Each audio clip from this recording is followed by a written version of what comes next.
नमस्कार दोस्तों, एक और प्रैक्टिस सेट हम लेकर आपके सामने उपस्थित है जो कि सेट नंबर है 33।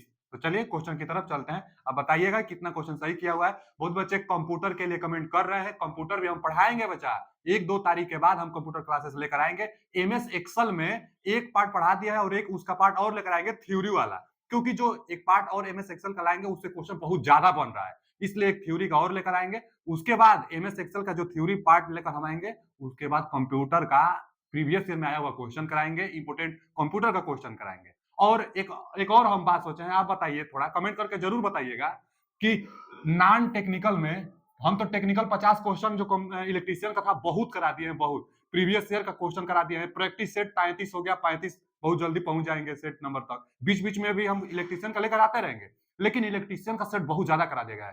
पूरा हम सिलेबस भी पढ़ा दिए हैं, उसका थ्योरी भी पढ़ा दिए हैं। तो बच्चा अगर चाहेगा इलेक्ट्रीशियन पढ़ना 50 के लिए, टेक्निकल पर अगर पढ़ना चाहेगा तो पढ़ सकता है। बाकी बहुत कुछ थ्योरी भी पढ़ा दिया गया है, प्रीवियस ईयर भी पढ़ा दिया गया है, प्रैक्टिस सेट भी करा दिया गया है, बहुत कुछ करा दिया गया है। नॉन टेक में बहुत कुछ अभी नहीं कराया गया है।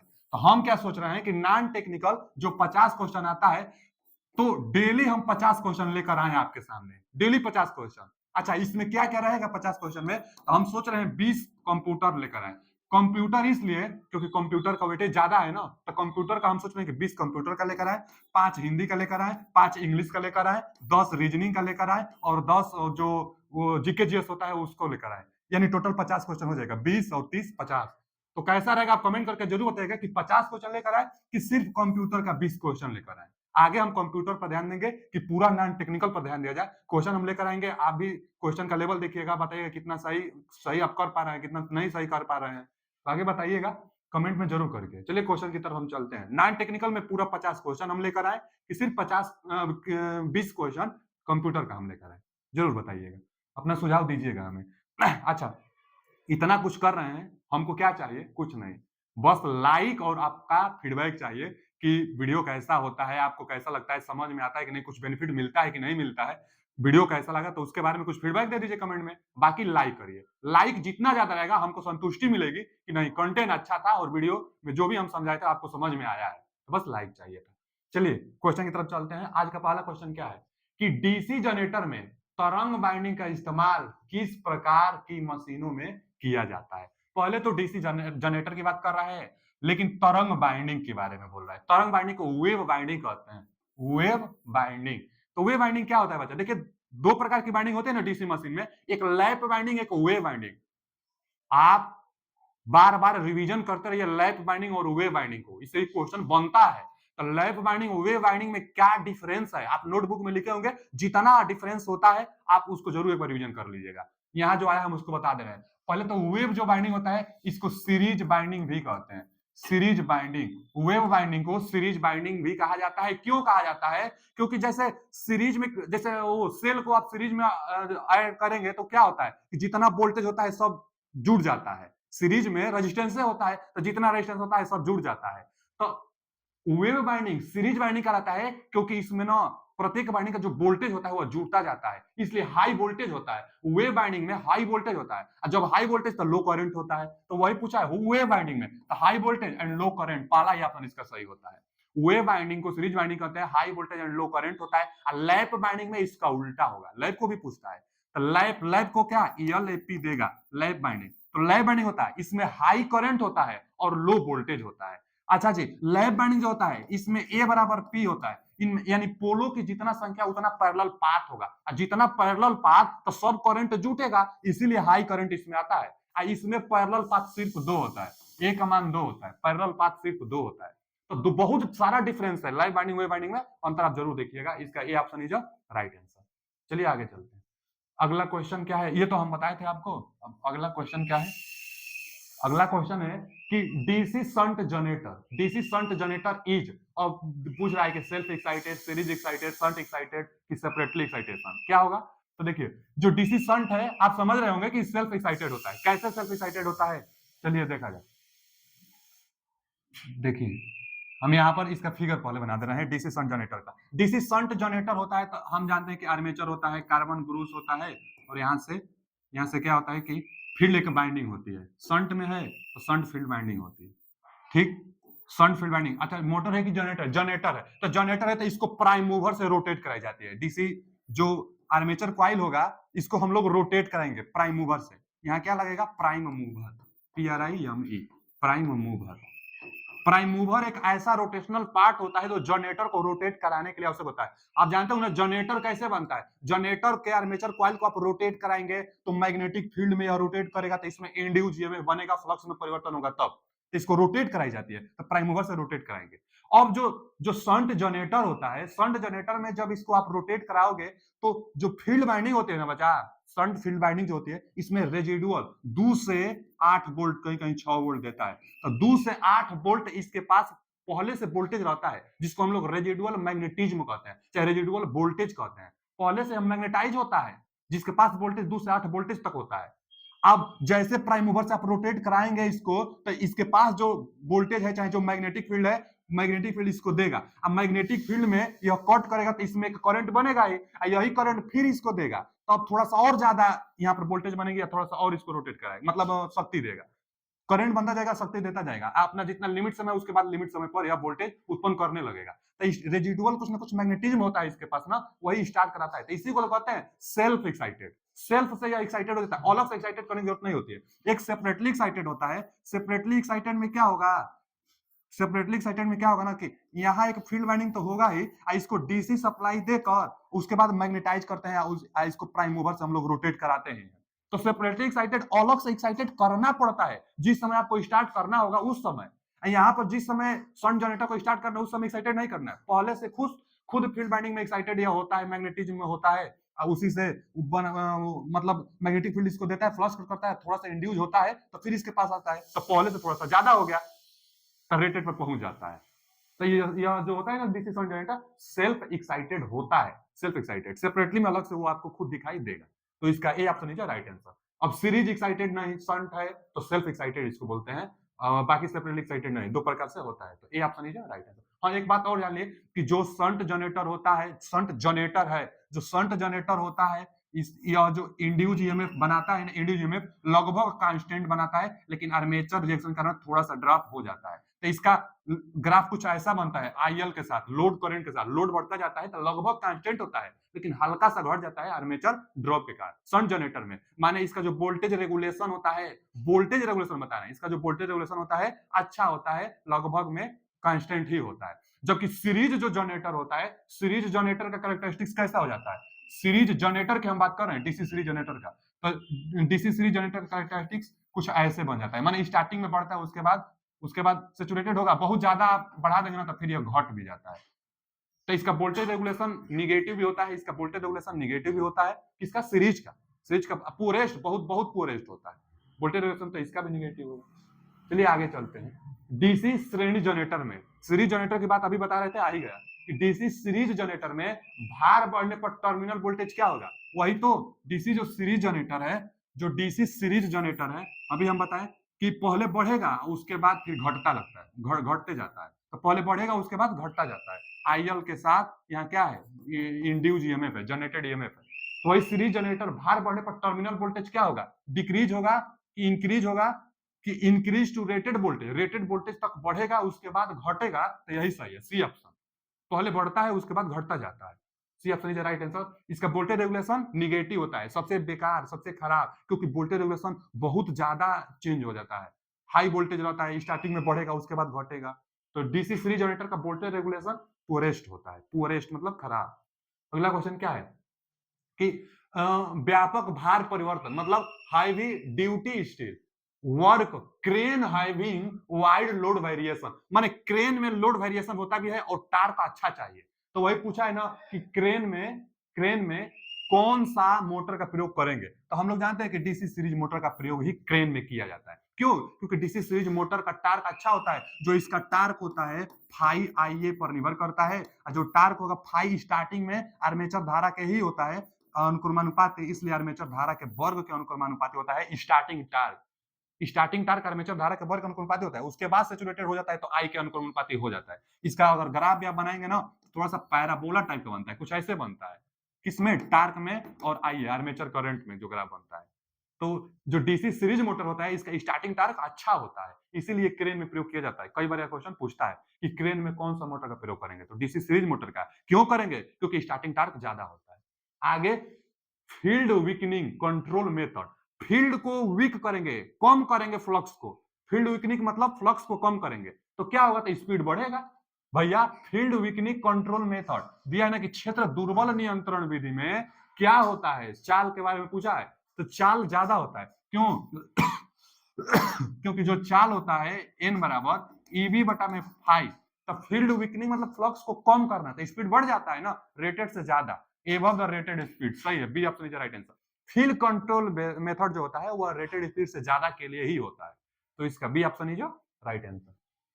अगला क्वेश्चन क्या है, in a transformer zero voltage regulation, zero voltage regulation is achieve at load load power factor, किस पावर फैक्टर पर जीरो वोल्टेज रेगुलेशन मिलेगा? तो हम बताए थे ना कि लीडिंग पावर फैक्टर, बस यही एक पावर फैक्टर है, लीडिंग पावर फैक्टर ही ऐसा पावर फैक्टर है जिस पर तीनों वोल्टेज रेगुलेशन संभव है, पॉजिटिव भी है, जीरो भी है, निगेटिव भी है। जीरो निगेटिव सिर्फ लीडिंग में आता ही है, पॉजिटिव भी आ सकता है, लेकिन यूनिटी और लैगिंग में हमेशा पॉजिटिव वैल्यू आता है।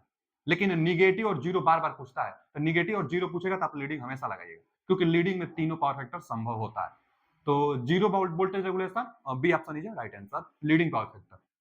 अगला क्वेश्चन क्या है, अगला क्वेश्चन है कि which of the given loss are directly proportional to the square of speed, कौन सा लॉसेस है जो स्पीड के अनुक्रमानुपाती है? अच्छा जी, स्पीड के वो भी वर्ग के, square of the speed, speed के वर्ग के अनुक्रमानुपाती कौन सा लॉसेस होता है? अब हिस्टेरिसिस लॉसेस और ब्रूस लॉसेस, स्पीड से इस पर कहां प्रभाव पड़ता है? स्पीड से हिस्टेरिसिस लॉसेस और ब्रूस लॉसेस प्रभाव नहीं होता है। आगे both windage and eddy current, eddy current losses भी नहीं प्रभाव पड़ता है स्पीड से। ईडी करंट लॉसेस तब कोर में बनता है, स्पीड से इसको क्या लेना देना। आगे दिया है eddy current losses, eddy current losses वही तो हम बता रहे हैं, ईडी करंट लॉसेस स्पीड से नहीं कुछ लेना देना। जब तीनों विकल्प नहीं है तो एक ही ऑप्शन बच गया। अब वैसे भी विंडेज लॉस मतलब वायु घर्षण हानि, तो वायु घर्षण हानि हवा पर, जो हवा की हानि होगी, वायु घर्षण हानि होगी, वो स्पीड पर निर्भर करेगा ही, तो स्पीड के वर्ग के अनुपाती विंडेज लॉसेस होता है। A option is right answer, विकल्प से भी आप पकड़ सकते हैं, तो इसका A option is right answer. आगे क्या दिया है, मशीन के यांत्रिक घर्षण से संबंधित हानि दिक् स्थान कहलाती है, मशीन में मैकेनिकल हानि कहलाती है। देखिए कोई भी डीसी मशीन होता है ना, दो हानि हम लिख दे रहे हैं, इसमें इससे क्वेश्चन बार बार बनता है। पहला हम हानि लिख रहे हैं, एक मैकेनिकल हानि, मैकेनिकल, मैकेनिकल लॉस, जो मैकेनिकल लॉस होता है वह विंडेज, विंडेज, विंडेज प्लस मतलब वायु हानि प्लस फ्रिक्शन, फ्रिक्शनल, फ्रिक्शनल मतलब घर्षण हानि, घर्षण हानि प्लस वायु हानि का योग मैकेनिकल हानि कहलाता है। एक पूछता है स्ट्रे लॉसेस, स्ट्रे लॉसेस, जो स्ट्रे लॉसेस होता है वह मैकेनिकल हानि, मैकेनिकल, मैकेनिकल, मैकेनिकल हानि प्लस आयरन चाहे कोर लॉसेस, आयरन लॉस। तो जो आयरन लॉस होता है, iron loss plus mechanical loss या स्ट्रे लॉस के बराबर होता है, और जो मैकेनिकल लॉस होता है windage loss plus friction loss के योग के बराबर होता है। अब यहाँ पूछा है मशीन में, पूछा है ना कि the loss associate with the mechanical friction, तो मैकेनिकल जो फ्रिक्शन होगा वह मैकेनिकल लॉस के अंतर्गत आता है, फ्रिक्शन लॉसेस मैकेनिकल लॉसेस के अंतर्गत ही आता है, तो इसका कौन सा option, B option is right answer. देख लीजिए आप, फ्रिक्शनल जो लॉसेस होता है मैकेनिकल लॉसेस, कई बार विंडेज लॉसेस पूछता है तो ये भी मैकेनिकल लॉसेस कहलाता है, दोनों का कॉम्बिनेशन पूछता है तो ये भी मैकेनिकल लॉसेस कहलाता है। तो यहाँ पर B option is right answer, mechanical losses होगा, फ्रिक्शनल लॉसेस। अगला क्वेश्चन क्या है कि उस उपकरण का नाम बताइए जो आवर्ती चलता है, आवर्ती मतलब हमेशा चलता रहता है, name of the equipment which runs an alternator, alternator को रन कराने के लिए कौन सा इक्विपमेंट लगता है, तो प्राइम मूवर। अल्टरनेटर मतलब जनरेटर होता है, जनरेटर को रोटेट कराने के लिए प्राइम मूवर लगता है, प्राइम मूवर से ही उसको रोटेट कराई जाती है मैग्नेटिक फील्ड में, तो इंड्यूस ईएमएफ देता है। तो प्राइम मूवर ही होता है जो रन्स एन अल्टरनेटर, अल्टरनेटर को चलाने के लिए आवश्यक होता है, प्राइम मूवर होता है। तो इसका कौन सा option, C option is right answer. Prime mover एक ऐसा डिवाइस है जो रोटेट कराने के लिए उत्तरदायी होता है।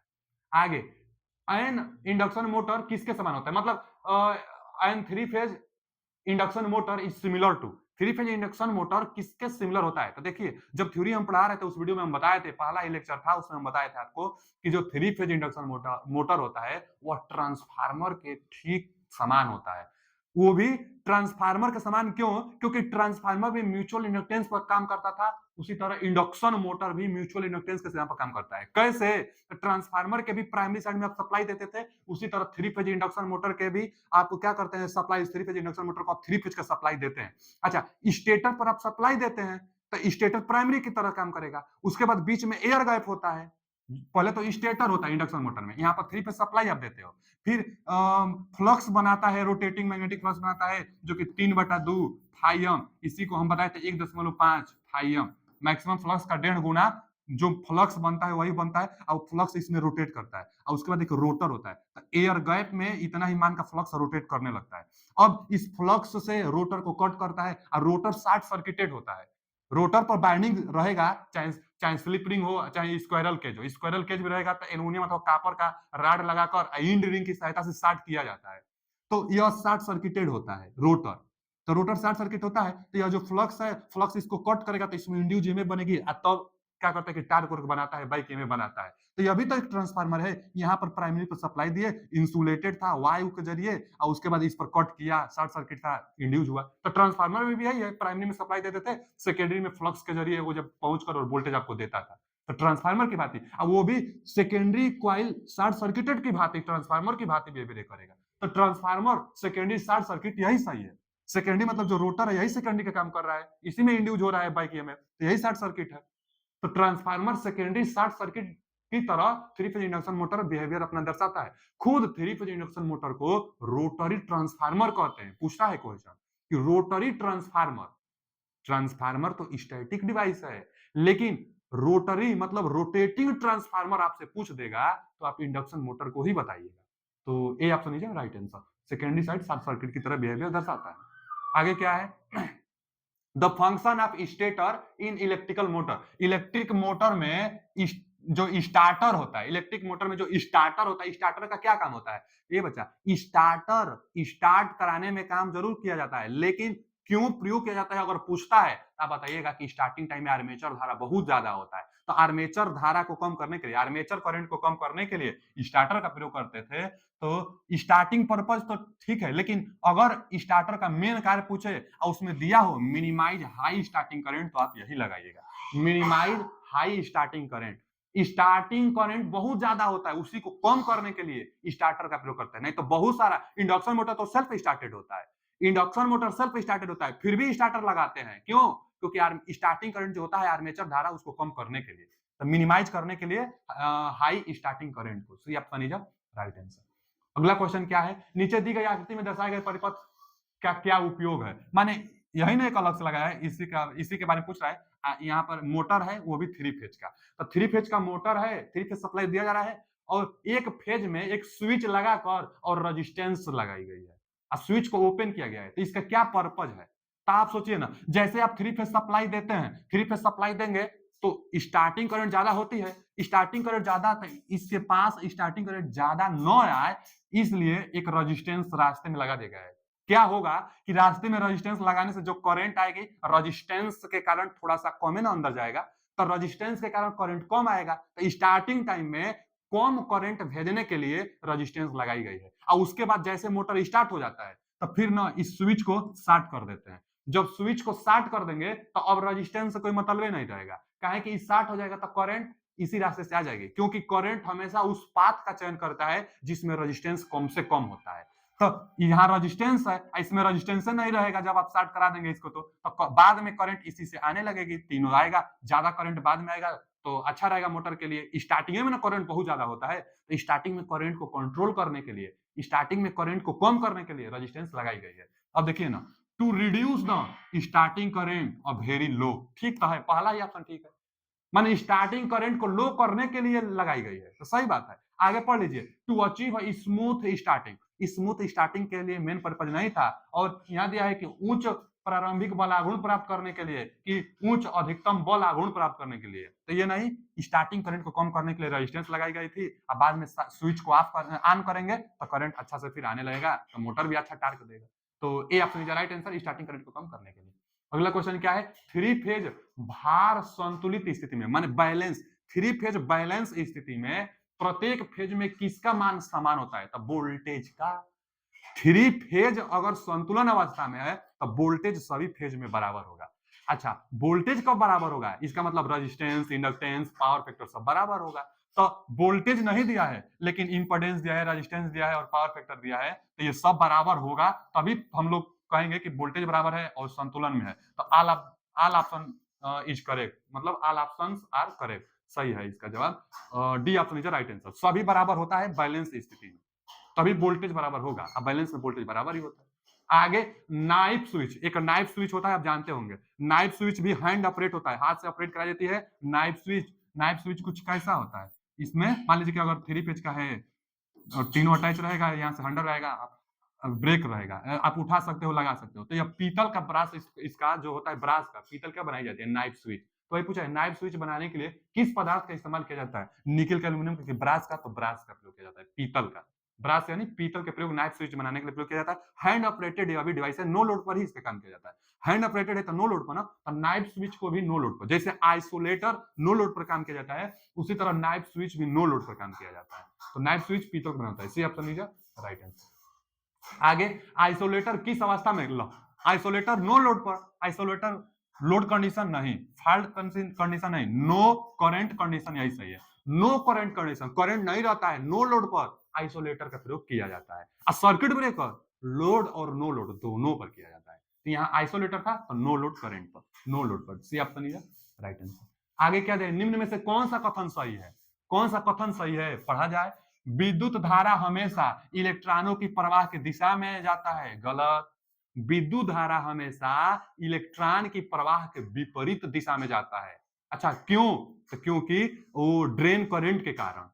तो आप यहां देखिए आगे, विद्युत धारा हमेशा इलेक्ट्रॉनों के प्रवाह की दिशा के विपरीत प्रवाहित होता है, यही सही है। विद्युत धारा हमेशा इलेक्ट्रॉन प्रवाह की दिशा के विपरीत दिशा में जाता है। आप जानते होंगे ड्रेन करंट के बारे में, इंटर में आप पढ़े होंगे। तो B option is right answer, electron के विपरीत दिशा में हमेशा धारा प्रवाहित करता है। आगे पूछा है सिंबल ना, नीचे प्रदर्शित चित्र में निरूपित सिंबल क्या है, तो B1 B2 और E, यही तो है यूजेटी, यूजेटी। देखिए यूजेटी से क्वेश्चन हम 3 बता रहे हैं, तीनों को बार बार पूछता है। पहला तो सिंबल पूछ लेता है, सिंबल दिया है ना, सिंबल पूछ लेगा यूजेटी, इसका फुल फॉर्म पूछ लेगा, तो यूनि जंक्शन ट्रांजिस्टर। अब यूनि जंक्शन ट्रांजिस्टर इसका फुल फॉर्म। अच्छा कई बार यह भी पूछ लेता है कि यूजेटी में कितना जंक्शन होता है, तो सिर्फ एक जंक्शन होता है, सिर्फ एक जंक्शन होता है, इसका नाम भी है यूनि जंक्शन, मतलब एक जंक्शन, एक जंक्शन में होता है। कितना टर्मिनल होता है जी, तो यूनि जंक्शन में 3 टर्मिनल होता है। ट्रिगर में इसका प्रयोग किया जाता है, आइसोलेटर में इसका प्रयोग किया जाता है। अच्छा एक क्वेश्चन यह पूछा था कि निम्न डिवाइस में से, निम्न पावर इलेक्ट्रॉनिक डिवाइस में से कौन सा डिवाइस है जो 2 बेस वाला है, जिसके पास 2 बेस है, द्वि बेस डिवाइस कौन सा है, तो द्वि बेस डिवाइस यूजेटी है। देखिए वहां पर B1 B2, वह B1 B2 बेस को बता रहा है। तो द्वि बेस, द्वि टर्मिनल वाला पूछता है तो वो आता है डायरेक्ट ट्रायक, वो अलग बात है। यहाँ डायरेक्ट ट्रायक वो टर्मिनल का आता है, यहाँ बेस बोल रहा है कि द्वि बेस वाला डिवाइस कौन सा है, तो यूजेटी होता है द्वि बेस वाला। B1 B2 दो बेस को ही बताता है। तो द्वि बेस यानी 2 बेस वाला यूजेटी होता है, यूनि जंक्शन ट्रांजिस्टर होता है। यूनि जंक्शन ट्रांजिस्टर इसका यही सिंबल होता है। ट्रिगर और आइसोलेटर में इसका प्रयोग किया जाता है सर्किट ब्रेकर में, सर्किट के सर्किट को रूप में, सर्किट के रूप में जो सर्किट ट्रिगर कर की जाती है ना पावर इलेक्ट्रॉनिक्स में, वहां पर यूजेटी का प्रयोग किया जाता है। तो B option is right answer. अगला क्वेश्चन पावर इलेक्ट्रॉनिक्स आ ही गया। पावर इलेक्ट्रॉनिक्स में, अच्छा जी पावर इलेक्ट्रॉनिक्स में पढ़ा जाए, और DC to AC conversion circuit are called converter. Converter नहीं, कन्वर्टर तो एसी को डीसी में करता है, गलत। आगे भी देख लेते हैं, AC to DC are called inverter, ये भी गलत है, उल्टा दे ही दिया है भैया। इन्वर्टर डीसी को एसी में करता है, यहाँ एसी को डीसी में इन्वर्टर बोल रहा है, गलत बोल रहा है। आगे पढ़ जाए दूसरा, DC to DC conversion circuit is called converter. नहीं नहीं, डीसी टू डीसी कन्वर्टर नहीं होता है, वो तो चोपर होता है। DC to DC, DC to DC क्या होता है, चोपर। चोपर पूछता है कि फिक्स्ड डीसी को वेरिएबल डीसी में बदलने वाला क्या कौन सा डिवाइस है, तो चोपर डिवाइस है। और साइक्लो कन्वर्टर वो फ्रीक्वेंसी को चेंज करता है। अब आगे देखिए यहाँ पे देखिए, AC to DC conversion circuit is called converter, एकदम सही है। एसी को डीसी में कन्वर्टर करता है, चाहे रेक्टिफायर भी बोल सकता है, एसी को डीसी रेक्टिफायर चाहे कन्वर्टर। आगे देखिए डीसी टू एसी, डीसी को एसी में कन्वर्ट करने के लिए इन्वर्टर होता है, कॉल्ड इन्वर्टर, तो ये भी सही है। घरों में तो इन्वर्टर लगता है, जो बैटरी में होती है डीसी सप्लाई, उसको इन्वर्टर एसी में करके घरों में देता है। तो इन्वर्टर डीसी को एसी में, D option is right answer.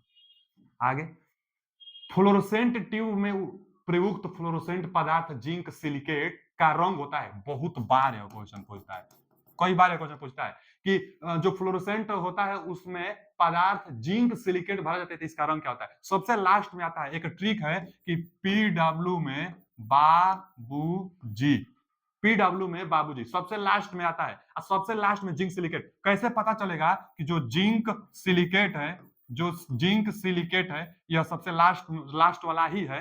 तो देखिए ना, जेड सबसे लास्ट में आता है, यस भी लास्ट में आता है, तो यही लास्ट वाला है। और लास्ट में पीडब्ल्यू में बाबूजी, तो जी जी भी लास्ट में आता है तो ग्रीन। तो जिंक सिलिकेट का कलर ग्रीन होता है, जिंक सिलिकेट का कलर ग्रीन होता है, ग्रीन यानी हरा। ये ऑप्शन इज राइट आंसर। कई बार यह क्वेश्चन पूछता है। आगे, आधुनिक तरीकों की वेल्डिंग के विभिन्न प्रकार में से, अब वेल्डिंग के विभिन्न प्रकार में से आधुनिक तरीका में कौन ज्यादा प्रयोग किया जाता है, तो आर्क वेल्डिंग सबसे ज्यादा। आप जितना देखे होंगे आर्क बनाता है, जो जो जो, जो मेटल होता है ना जिस पर आपको तो वेल्डिंग करना है, तो जो इलेक्ट्रोड होता है वह तो निगेटिव, और जो मेटल होता है, जो पीस का टुकड़ा होता है उसको पॉजिटिव रखा जाता है। लेकिन यहाँ आर्क बनता है, आर्क के जरिए वेल्डिंग की जाती है। तो आर्क वेल्डिंग सबसे ज्यादा, और रेजिस्टेंस वेल्डिंग, आर्क में ही रेजिस्टेंस ज्यादा बनेगा। तो अल्ट्रासोनिक का नहीं प्रयोग किया जाता है, लेजर का भी नहीं, आर्क और अल्ट्रासोनिक का तो होता ही नहीं। एक ही ऑप्शन बच गया, resistance and arc welding. Arc arc ही बनता है ना, 90 वोल्ट से कम वोल्टेज होता है, डीसी वो डिफरेंशियल कंपाउंड जनरेटर का प्रयोग किया जाता है आर्क वेल्डिंग के रूप में। तो B option is right answer. अगला क्वेश्चन क्या है कि आधुनिक तरीकों की वेल्डिंग के विभिन्न प्रकार, तो वही सवाल फिर से रिपीट है, B option is right answer. अगला क्वेश्चन क्या है कि सड़क के प्रकाशन में किस सिद्धांत का इस्तेमाल करते हैं, डिफ्यूजर का। देखिए डिफ्यूजन यहां दिया है, ये ऑप्शन। डिफ्यूजन मतलब क्या होता है, जैसे कोई भी घर में भी बल्ब होता है ना, तो सबसे बाहर जो एक नहीं व्हाइट कलर का जो सतह लगा रहता है कि प्रकाश को चारों तरफ प्रसारित कर सके, वही डिफ्यूजर होता है। तो डिफ्यूजन एक प्रोसेस होता है, डिफ्यूजन के जरिए, और यहाँ क्या दिया है कि स्पेकुलर रिफ्लेक्शन के जरिए, मतलब नियमित परावर्तन के जरिए कि चारों तरफ प्रकाश को भेजा जा सके, उसी के सिद्धांत पर सड़क प्रकाश के दिया ना कि सड़क के प्रकाशन में किस सिद्धांत का इस्तेमाल किया जाता है, डिफ्यूजन और ये नियमित परावर्तन के रूप में प्रयोग किया जाता है इसी सिद्धांत का। तो A option is right answer, जानते रहिएगा। अगला क्वेश्चन क्या है कि भूसंपर्कन का गड्ढा किसके पास नहीं होना चाहिए। अर्थिंग का जो गड्ढा होता है किसके पास, तो हमारा सेंस क्या कहता है, रोड के किनारे तो कभी भी नहीं रहना चाहिए। यहाँ दिया है रेल पटरी के एकदम नजदीक में पास भी नहीं रहना चाहिए। और यहाँ दिया है कि फुटपाथ जो होता है, फुटपाथ के पास में भी कहाँ होता है, यानी दूरी पर आना चाहिए। घर और भी होता है उससे भी थोड़ा सा दूरी पर रखा जाता है। पूछता क्वेश्चन है कि भवन से, बड़ी बिल्डिंग की जो भवन होती है उससे कितना दूर, तो 1.5 मीटर से दूर अर्थिंग की जाती है, कम से कम 1.5 मीटर से दूर। तो इनके पास नहीं किया जाता है। All option are correct. किसके पास नहीं किया जाता है, तो इन सबके पास नहीं किया जाता है, यानी D option is right answer. इन सबके पास आप अर्थिंग नहीं करेंगे। चलिए, अर्थिंग का कलर हरा होता है, आप तो जानते ही होंगे। आगे, थर्मल पावर प्लांट में मतलब इकोनोमाइजर कहते हैं। देखिए यहाँ दिया इकोनोमाइजर। थर्मल पावर प्लांट में इकोनोमाइजर का क्या कार्य होता है, अब पढ़ा जाए। इकोनोमाइजर का दिया है ना कि एक्सट्रैक्ट मतलब दग्ध गैसों में से गर्मी निकालना, जो बाहर फ्लू गैस निकल रही है उसमें से गर्मी को निकालता है और बॉयलर के लिए जाने वाली पानी को गर्म करने के लिए इस्तेमाल करना है। तो यही तो सही है, इकोनोमाइजर का काम तो एकदम सेम यही है। इकोनोमाइजर काम यही है कि जो धुआं बाहर चिमनी के लिए जा रही है वो धुआं इकोनोमाइजर के जरिए जाती है। जो धुआं बाहर जाती है, इकोनोमाइजर में पानी होता है, तो यह ना उसके अंदर जो धुआं के अंदर उष्मा होगी उसको ले लेगा, तब धुआं बाहर चला जाएगा, ठंडा होकर धुआं बाहर चला जाएगा, उष्मा ले लेगा इकोनोमाइजर। अब पानी को गर्म करेगा, अब पानी गर्म करेगा तो गर्म पानी बॉयलर में पहुंचेगी, तो पहले से ही गर्म रहेगा, इकोनोमाइजर इफिशियंसी भी बढ़ा देता है। तो वही पूछा है इकोनोमाइजर के बारे में, पढ़ लीजिए। गैसों में से गर्मी को निकाल लेगा और बॉयलर के लिए जाने वाली पानी को पहले से गर्म कर देगा, इकोनोमाइजर का काम, इफिशियंसी जिससे बढ़ जाती है। तो A option is right answer. बाकी आगे पढ़ेंगे तो कोई इसका जवाब उचित नहीं लगेगा। फ्लू गैस कार्बन के कणों को हटाता है, निकलने वाली भाप को द्रवीकरण करता है, तापमान को टरबाइन तक भेजने से पहले बढ़ाता है। ये कुछ नहीं, इसका A option is right answer. मिलते हैं अगले वीडियो में। कैसा लगा वीडियो कमेंट करके जरूर बताइएगा। लाइक एक पहचान है हमारे लिए कि हम समझ पाएंगे कि आपको वीडियो अच्छा लगा है। Thank you.